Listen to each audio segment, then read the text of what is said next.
When we talk about conversion copywriting, it can be hard to identify what it really get people to say yes.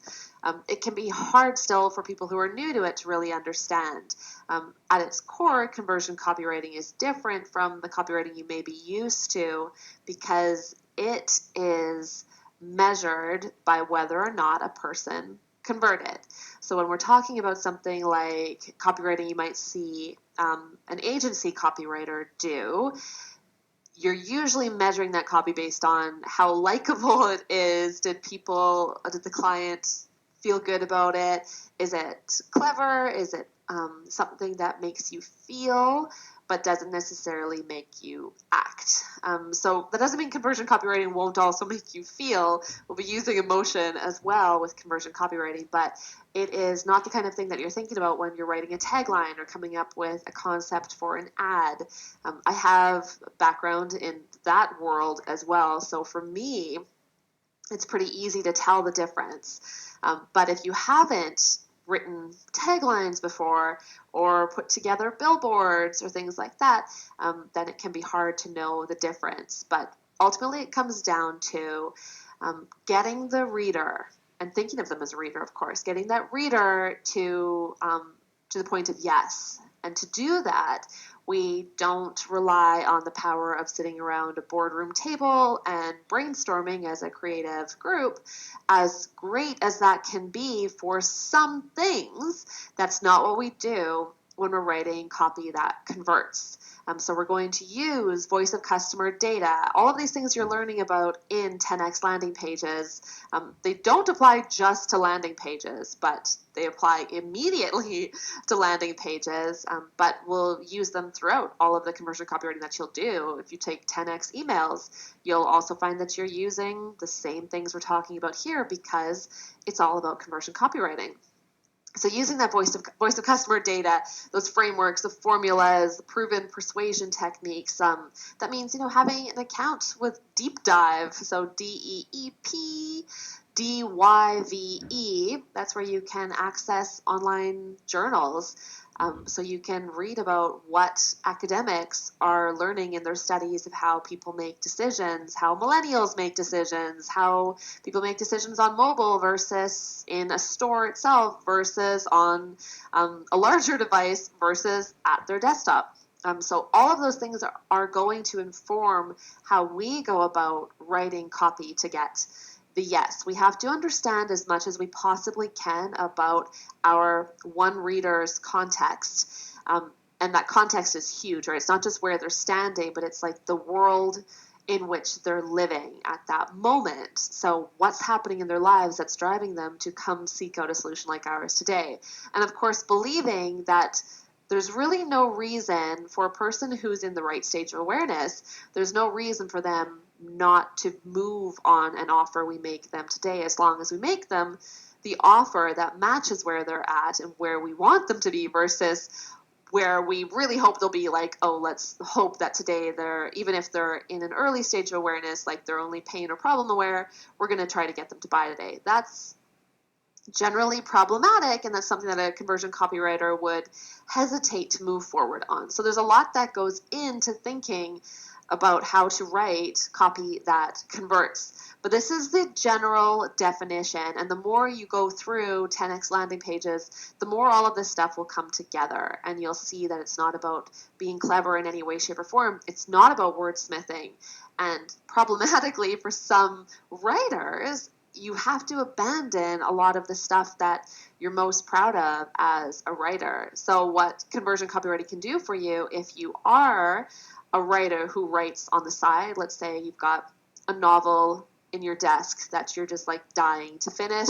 Some of us have like 30 that we've got on our desktops, right, that you're working away at, that you're chipping away at. That's good. Keep doing that. That'll be a great creative outlet for you. And conversion copywriting will be helpful in keeping your skills sharp when it comes to writing and getting the discipline of writing down and of writing with that audience in mind, which is very hard for most writers to do. People who come into copywriting because they like writing have a hard time leaving behind the idea that it's not going to be about them their writing matters, but the only thing that the user or the prospect or the one reader, as we call it, should see on the page is themselves, not your beautiful words, not something that your creative director might sign off on, but rather themselves. So here is the definition. Naturally, I reserve the right to modify it at any point. We invented the term or coined it, conversion copywriting. So we get to change it as we want to, but ultimately this is where we're at with what it really is, knowing that so much of it comes from the direct response world, but we're marrying that with what psychologists are constantly learning, what academics are learning and sharing and publishing studies on, what we're learning as we run A/B tests, what user experience is all about. We're also worried about and considering search and what our writing will do when it comes to search, how it works with ads that we may not be critically involved in actually writing, but how it all works together and how our copy can impact how much a click is or is not worth, how much it costs or how little it costs. So there's a lot that a conversion copywriter has to think about. This definition scratches the surface of it, but it's essential. If you walk away with nothing, walk away with this definition. Now, of course, conversion copy, for a lot of us, if you're new to conversion copywriting, you're probably looking forward to testing. So we do live in this world of A/B testing. That's what it was really born out of. When we have all of this great research and all of these wonderful insights and frameworks, how do we know if it's going to work? How do we know that we don't know everything? It's hard to get inside our one reader's head. So what do we do? And that's what A/B testing can help us with. Now, A/B testing challenges conversion copywriting when you're measuring it on the wrong thing or when you have the wrong kind of traffic coming to a landing page, let's say. So A/B testing is a great thing because it can say this one converts more people. But the problem is if you've got a page that's attracting a whole bunch of people, but you really only want to focus in on this smaller group of those visitors and sell the crap out of them, what if your A/B test proves that that the conversion copy that was designed for that smaller group is not actually going to help or convert the larger group when it comes down to it? Hopefully that makes sense, and it will make sense the more you go through this. But know that testing is great. The narrower of a group you're writing for, the narrower the traffic to that page should usually be. But we can get into that more as we work through and as you work through this course. Now, of course, when we're talking about A/B testing, we are talking about growth marketing, growth hacking, marketing experimentation, all that kind of stuff. So if you are internal or you're working with a group internally, you'll usually find yourself in the growth department. That could be product marketing if growth is critically tied to what product marketing does, or if your growth hackers or growth marketers live in product marketing. Whatever the case, if you are in-house and you're not in a group that's focused on growth, it's usually worth talking to your manager about how to get you into the group that's all about growth, because that's what you're here to do. You might find yourself in a creative department that might not be the right place for you to be. And of course, if you're in this growth team, you have to get really comfortable with speaking the language of marketing experimentation.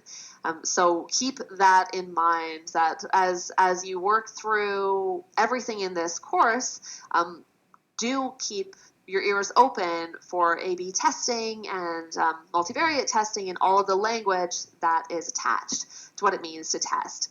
Now, when we talk about being a conversion copywriter who lives in a world of testing, a lot of our clients get excited at the possibility of a win.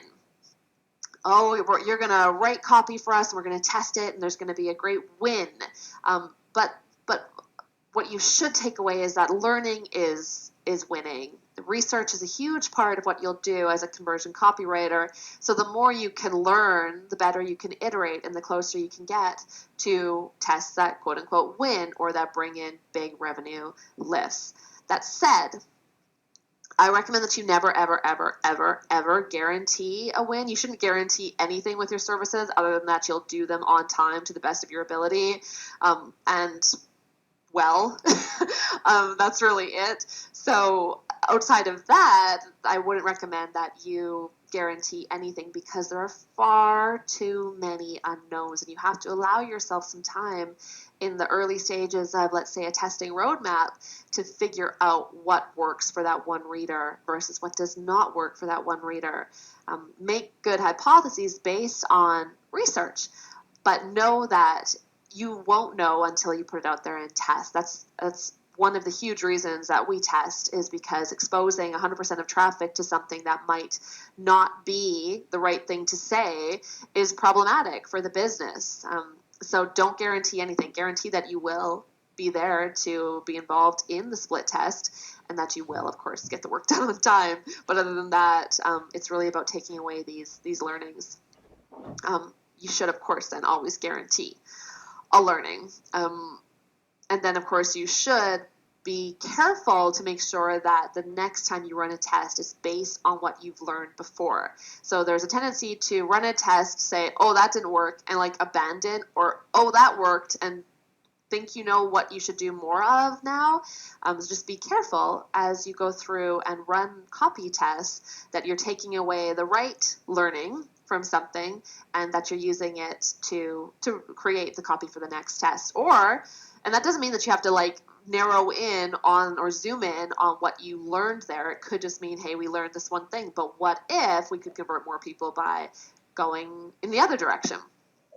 Whatever it is, when you're actually in the testing phase, just be careful that you are doing what you can do in order to get the learning. Okay, so here is the actual conversion copywriting process. What it comes down to when you're talking to a conversion copywriter, and when you are a conversion copywriter, you are likely to be talking about 3 critical phases in the conversion copywriting process. Those are research and discovery, writing and wireframing, and testing and learning.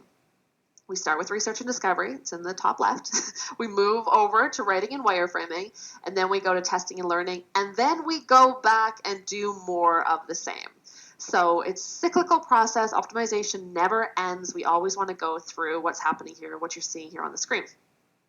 Now, what you're seeing are 3 equally weighted boxes on the screen, and they won't always be equally weighted. So when you first start working on a project, you may find that you're going to go deep on research and discovery, and that your half or more of your actual time allotted for that round 1, that first, let's say, landing page, of course, in this case, that you're going to write, that will be heavily focused on research and discovery.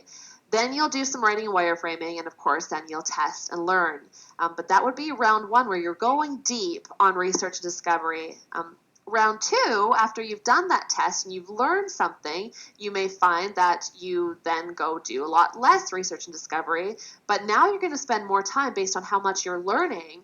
You're going to spend more time on writing and wireframing, coming up with a whole bunch of variations because you're learning this interesting stuff, and you're able to take more time thinking, okay, well, I've learned that my one reader is this person in this stage of awareness, and these are some of the beliefs that they have. These are their limiting beliefs. These are things that they want to get out of it. Which one should we lead with? If we were to use AIDA as a framework versus the 4 Ps, what would that be like? And you'll start moving through, taking what you're learning and applying it when you're actually writing and, of course, wireframing. So a lot more you may find in round 2. There might be a lot more writing and wireframing, and of course then testing and learning. And hopefully testing and learning is never the smallest part of your page. Although, now that I say that, research and discovery is huge. Writing and wireframing are huge as well.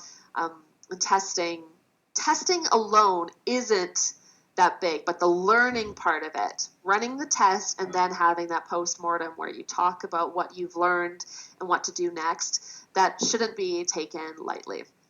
Okay, so now let's unpack these 3 phases in the conversion copywriting process. So what are we dealing with when we're talking about research and discovery? Let's start with that one because it's where you'll begin. So if you're a conversion copywriter, if you're freelance, you'll generally do everything you're seeing here yourself, unless you're working with an organization that has a market research team or some sort of research team internally. But I find when I'm freelancing, I end up running a bunch of this stuff, and I'll work with the internal analytics person, but I won't necessarily have a huge other department to work with. Now, that's different when you're working with like IBM. Of course, you've got access to a lot of things, but there's nothing but bottlenecks when you're working with a large organization. And so you may think, oh, well, if I work with a quote unquote big fish, they'll have all this stuff. I recommend that you make sure that you are deeply involved in the surveys, in the interviews, in all of that initial research, because market researchers and those research departments are not looking for the right message. That's not their goal. If it is, they're usually looking for, let's say, a value proposition or something that's more abstracted from raw data. You need raw data. You also need the abstractions, but you need the raw data to find your message, to find the language that's actually worth testing and the problems that people are having and how they describe them, the ideal world they wish they were living in, things like that. You need to get in there and get deep in there. So there will be some cases where you won't necessarily have to do all of this stuff if you're working with an organization that already understands that you find your message in your voice of customer data.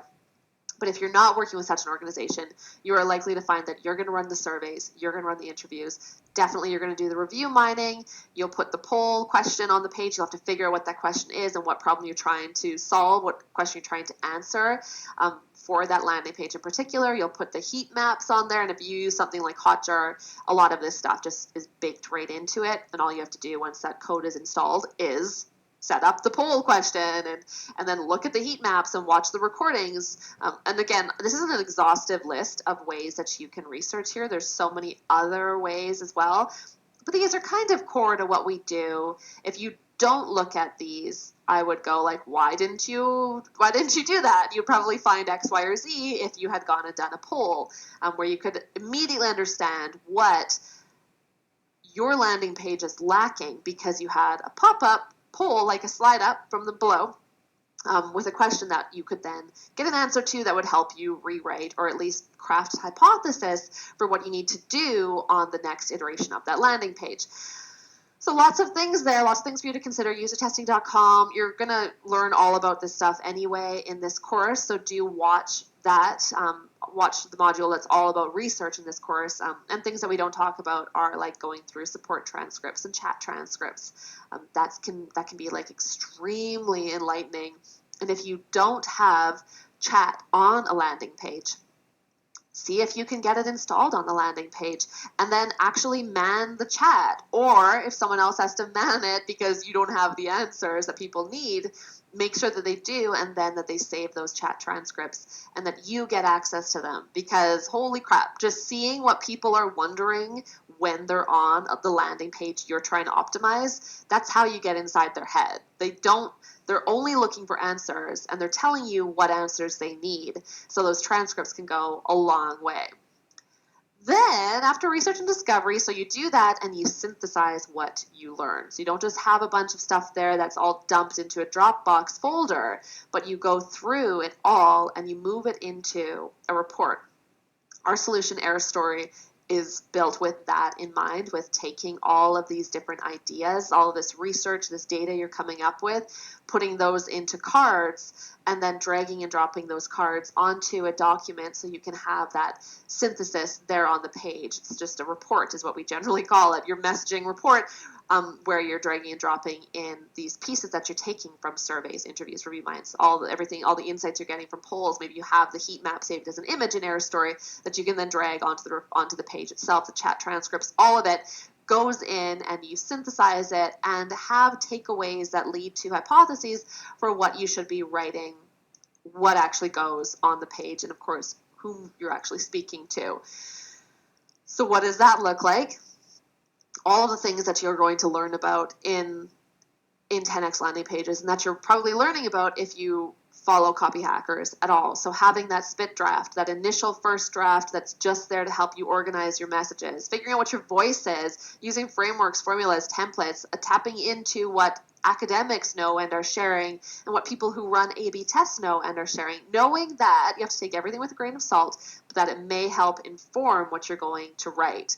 All of the ways that Cialdini talks about persuasion, what you know about people's beliefs, what their values are, what their emotional triggers are, and of course then comes wireframing in whatever tool you use to wireframe. I use a combination of Photoshop and Balsamiq. Those are two good things. Balsamiq, though, I use in the mode that doesn't look like a sketch. You change it so it looks like a UI, and it cleans things up very nicely. So writing and wireframing is where you take everything from research and discovery, your analysis that you've got there, and you start organizing it on the page based on everything you're going to learn in 10x landing pages. Then comes testing and learning, and we often talk about testing with like, oh, A/B testing, and yes, A/B testing is part of it, or multivariate testing, whatever it is, multi-arm bandit testing, all of those things. Okay, that's one thing, but before you even get there, to mitigate risk and to see if you're doing things right, you can do 5-second tests and usability tests. And you'll learn more about this in 10x landing pages as well.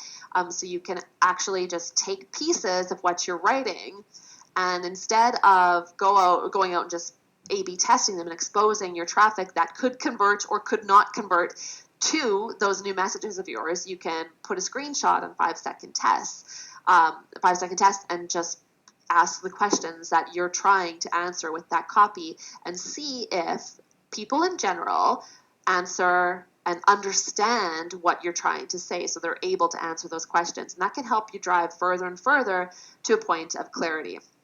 Again, watch all of 10x landing pages so you see any of the nuances around this. This is just a high level summary for you as you're starting to get in to writing 10x landing pages.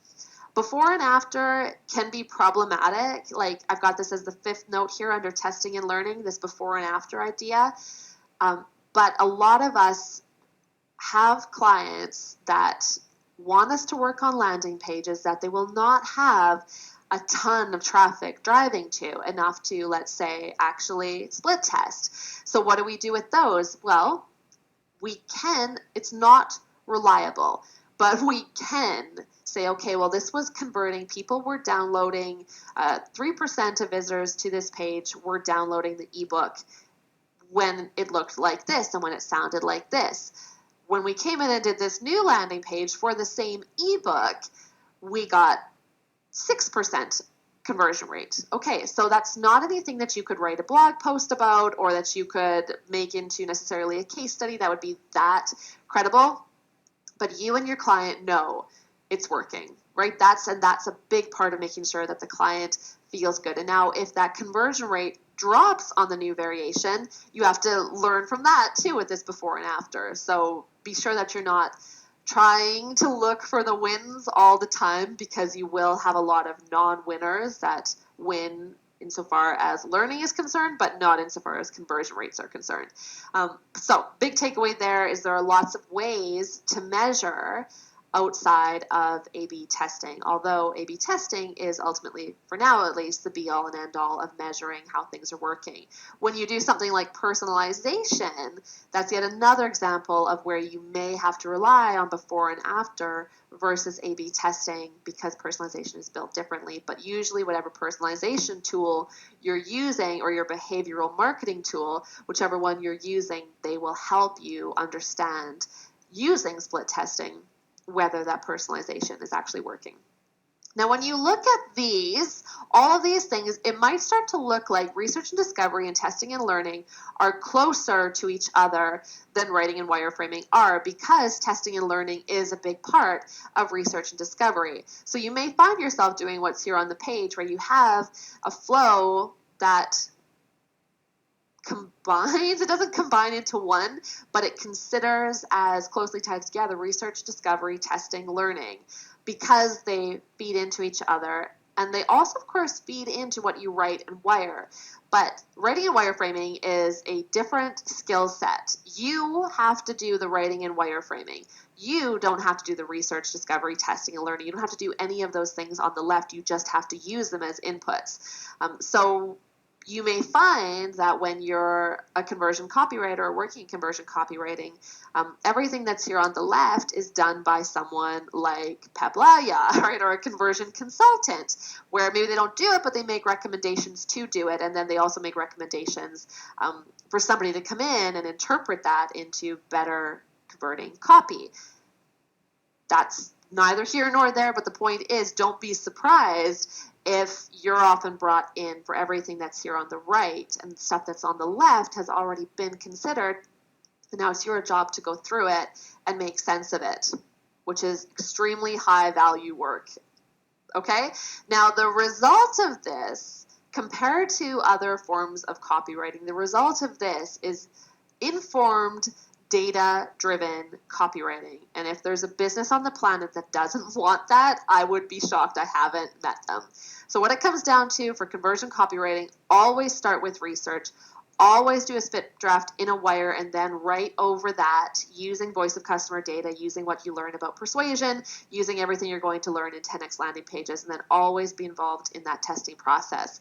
Never simply dive into the writing. Conversion copywriters don't do that. And even if you don't want to identify as a conversion copywriter, which is totally fine, still don't dive into the writing immediately. That's not going to get you anywhere near as far as it'll get you to follow this process.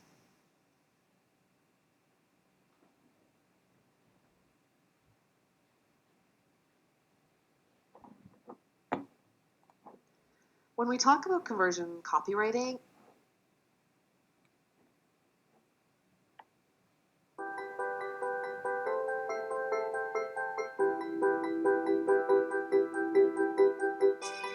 Domino's, the pizza chain, made waves in the 80s when they made this promise to customers. 30 minutes or it's free. Promises are powerful, but why? I mean, to understand the importance of a promise, we need to step back and think about why promises are important. Now, there was an article in the Harvard Business Review that summed up nicely what we all already kind of get. I mean, we all know it, but it takes someone saying it and publishing it in something like the Harvard Business Review for us to say, okay, we're all allowed to say that, it's been validated, blah, blah, blah, blah. So they said this is the thing. If you're running a business, you contend with the rampant assumption that your main goal in life is to part fools from their money. That is a major source of friction for buyers, fear of feeling like a fool. Now, my sister Sarah is a prime example of this at play.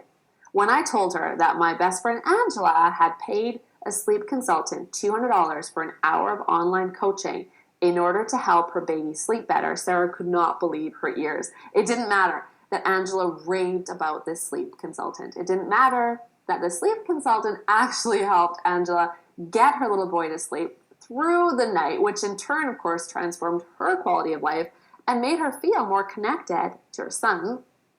Sarah just shook her head and said, I can't believe someone would charge for that. Now, people believe businesses are trying to separate fools from their money. It's a belief. Nobody wants to spend their money on something that isn't going to work.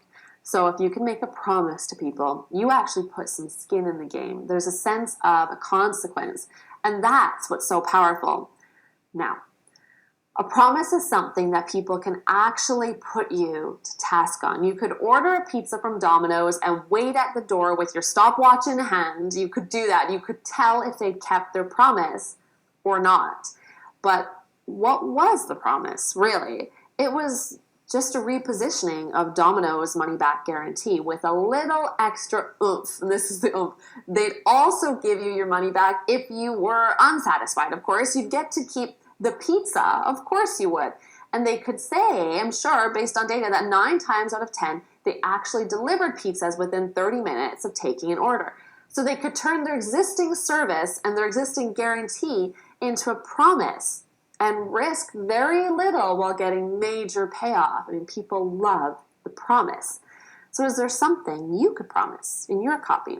I mean, Angela's sleep consultant could say, I promise that after 1 hour of coaching, your baby will sleep through the night or your money back. That's a good promise. She could stand confidently behind that promise too, because it's the truth. And to reduce her risk, she could get a bunch of testimonials from people saying they got the promised result, which could, of course, make customers feel like, social deviants if they ended up buying and then they said the opposite. A little bit of persuasion there. But what about you? What is an outcome of using your product? And could you increase conversions by matching that outcome, that measurable outcome, with your satisfaction guarantee or your money back guarantee, then massaging it a bit until you've actually got a really desirable promise on your hands? Or think of it a little differently. What would happen to your business tomorrow if you woke up to find that your competitors had started making a really, really desirable promise?